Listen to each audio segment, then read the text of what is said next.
Shemai, my name is Katie Middleton and I'm a teacher and HLTA at Whitchurch Primary and the International Languages Lead.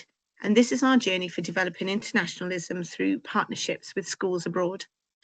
I teach PPA from years 3 to 6, solely Welsh in year 3, and then alternate half terms of Welsh and Spanish in year 4, and Welsh and French in years 5 and 6. I did French up to A level, Welsh for my degree, and have taught myself Spanish in order to teach it. Whitchurch Primary is one of the largest primary schools in South Wales. We're a 3-form entry school with around 90 children per year group, from nursery up to year 6. We currently have 71 children on free school meals and 62 pupils that are EAL, including languages from Europe, Asia, and Far Eastern languages. We do a lot of family engagement with our EAL families, and due to reducing numbers, we're taking children out of catchment and are noticing that our demographic within the school is changing. For our modern foreign language journey so far, we chose Spanish and French through a parental questionnaire, asking which modern foreign languages they wanted us to teach. Lower down the school, we have 2 staff who are fluent in Italian and run lunchtime clubs for the younger children. And due to the number of languages that are spoken at home, when we celebrate International Language Day, we celebrate these languages by inviting parents into school to do workshops with the children, read stories, sing songs, and play games in those languages. In the last year, we've also introduced language leaders in PS3 who meet weekly to learn a phrase and a game in 3 different languages that the children have chosen, which are Afrikaans, Mandarin Chinese, and Polish. And they take these phrases and games to classes in PS2 and teach it to the younger children. And we've also folded into the curriculum the learning of languages and culture from other countries where appropriate throughout all year groups. Our reasons to take part in this project are that as a school, we've participated in a number of the International Language CSC projects. So when this came up, it was the logical next step in our international languages journey. It also felt quite exciting to be able to give the children some authentic opportunities to practice and use the language that they have learned, build up their confidence, and learn and understand a little of another culture. We were not already paired up with an international school, so this was our first step.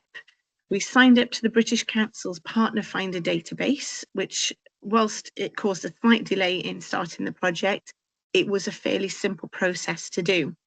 It can all be done online. You need to fill in a form about your school, write a short blurb about your school and what sort of project you would like to participate in, and upload a letter from the head teacher to confirm you are who you say you are. But Marina was also on the case to help us find a partner school, and that came about sooner than the database, and we were paired with a school in Brittany. Once we were paired up, through email, we made a date to meet online with the partner school. Thankfully for all concerned, their English was better than my French, so this has been the language we have conversed through. The first thing we encountered was the size difference in our schools. They're a small school with 1-form entry and mixed classes, mixed ages in classes. They had 2 classes that were going to participate, so it was decided that one would pair up with our year 5s and the other class with our year 6s. From my point of view, I invited volunteers from both year groups to be involved in the making and sending of the material to the French school, as I felt working with 90 children was a bit overwhelming. But all the children were able to take part and to see what was sent back to us and what we sent to them. Next, we decided what project we would like to do. We decided on 3 mini projects, which you'll hear more about shortly, and our deadlines for the project. We also discussed other information, such as school holiday dates and which languages would be used for the projects. I would like to have included some Welsh Breton language exchanges, but the French school felt that it was a little difficult to begin with, but I'm hoping that that could be something to build on in future projects. I introduced the project to the children during my next PPA session and asked for volunteers to make and send the material to our partner school. As not all children were taking part in this step, and I only see them in PPA, we did most of these sessions during lunchtimes and occasionally during an afternoon. I also used the parental permission form from CSC, as it would involve sending children's images and videos off-site. The children involved filled out a questionnaire about how they felt about learning languages before we started the project, and they will fill in the same questionnaire at the end to see if it's changed their opinion in any way. As I said before, we decided to do 3 mini projects. The first mini project was putting together some slides with clues to lead the other school to us geographically. So we did not tell the children where the various schools were that they had been paired up with when we told them about the project. It was decided we would do this project in our own languages, as if we translated it, it would be obvious to each school which country the other school was from. So the next few slides are what our year 6s put together from each of the school. We started by having 2 slides that would lead them, first of all, to Great Britain, with some clues there, including "we are great," a little pun on words. The next 2 slides bring us into Wales and showing some stereotypical foods and things associated with Wales. And then the following slide was bringing us into Cardiff. Finally, 1 slide then that hopefully brought us into Whitchurch, and finally a slide to say what school we are. The French school followed a similar format. They had 2 slides that lead us to France, 3 slides then that showed us their region, and again typical foods and places to see in the area. 1 slide then that introduced the school and its locale, and then brought it all in to show us a little map then of Brittany and where the school was. All the slides they sent, all the children in each year group had the opportunity to see the slides we sent to France and the slides that they sent us.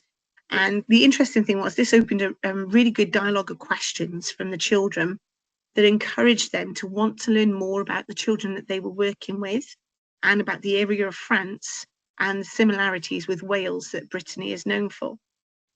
I was then able to give the children some time to do a little research of their own to find out some of the answers to their questions and feed back to their peers what they had found out.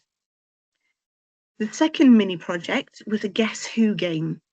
Each class sent a photo of the whole class with each child numbered. The children recorded voice notes describing themselves, including height, eye colour, hair and clothing, in both French and English. An answer sheet was also provided. The children then spent a lesson listening to the French children's descriptions and working out who was who. Again, this task inspired a lot of questions about what school was like in France. Did they wear school uniform? What did they learn? And what did children like to do there? So I've got an example of what the year 5s put together. I'll play 1 or 2 and then fast forward through the remainder because there's quite a few otherwise.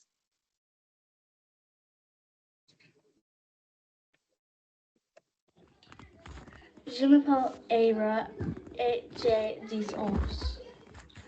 J'ai les cheveux roux et courts. J'ai les yeux marrons. Je porte une chemise bleue, un pantalon noir et des chaussures noires et blanches. My name is Ava Rose and I am 10 years old. I have red and purple and short hair. I have brown eyes. I am wearing a blue t-shirt and black trousers and black and white shoes. Je m'appelle Charlotte et j'ai 10 ans. J'ai les cheveux bruns et longs. J'ai les yeux verts. Je porte une veste rouge, un pantalon noir et des chaussures blanches. My name is Charlotte. I am 10 years old. I have brown and long hair. I have green eyes. I am wearing a red jacket, black trousers and white shoes.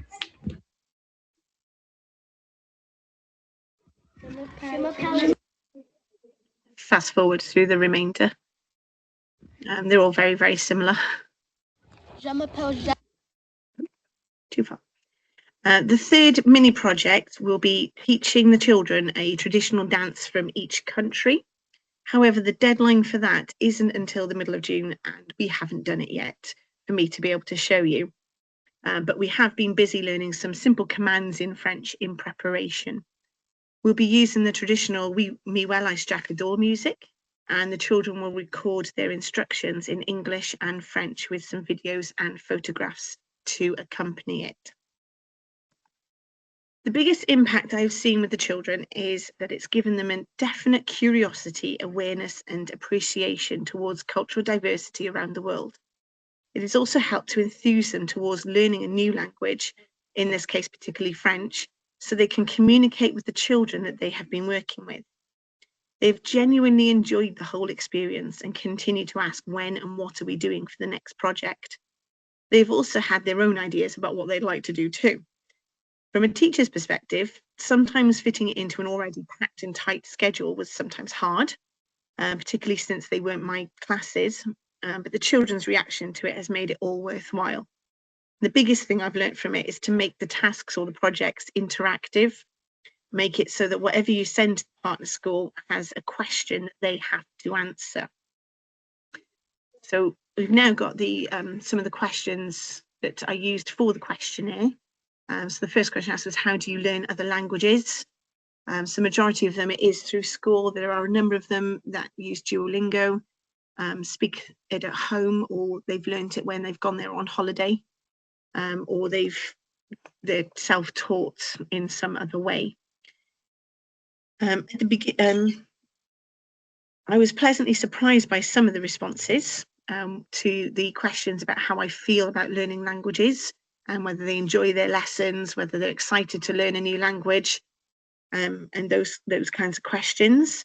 A lot of them do enjoy it, although they will admit that sometimes they find it hard, with some commenting that they find it fun, interesting and enjoyable, and that it's also important to learn a new language. For the questions then about learning about other languages and cultures, the children understand already and have a good understanding of that language is linked to culture and identity.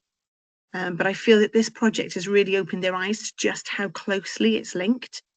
It is encouraging them to want to learn the language, so if they go abroad, they're able to communicate.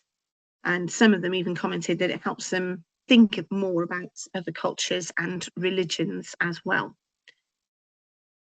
I also asked them some questions on why they think learning a language is helpful and what would learning a language help me to do in the future. So most children also recognise the value of how learning the language can help them in the future, from communicating whilst on holiday to possible work advantages when they're older.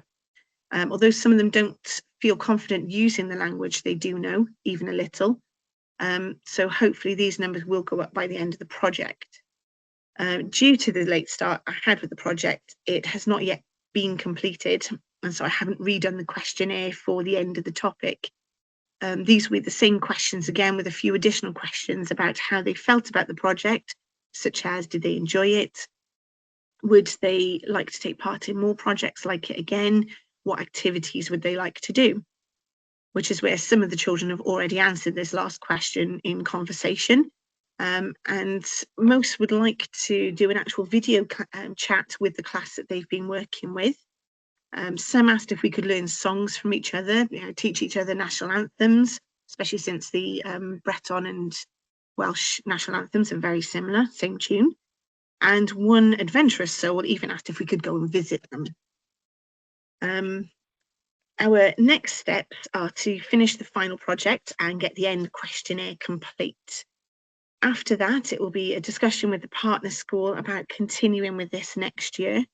My hope is for the year 5s that are now going into year 6 to be able to take it further. It would be nice to be able to incorporate some of the children's ideas and arrange a video call, maybe even set up a pen pal type scheme that would allow the children the opportunity to ask the children some of the questions they want to know about living in France and about French schools and those sorts of things, and practice some of the French that they've learned as well. I'd also like to include some Breton Welsh language activities too, as there were so many similarities between the two, and it would be nice for the children to recognise the role a minority language plays within the culture and identity in other countries, not just Wales. And then for the year 4s coming up into year 5, a repeat of what we've done this year, with maybe a few little tweaks of little things I've learnt from this experience. Overall, it's been a great experience for both the children and myself. We've all really enjoyed working on it. It's definitely given the children some food for thought about global citizenship themes and set us on a solid path towards building international links, accompanied by a strong dose of authentic learning experience. I hope you found it interesting, and thank you for listening. Diolch.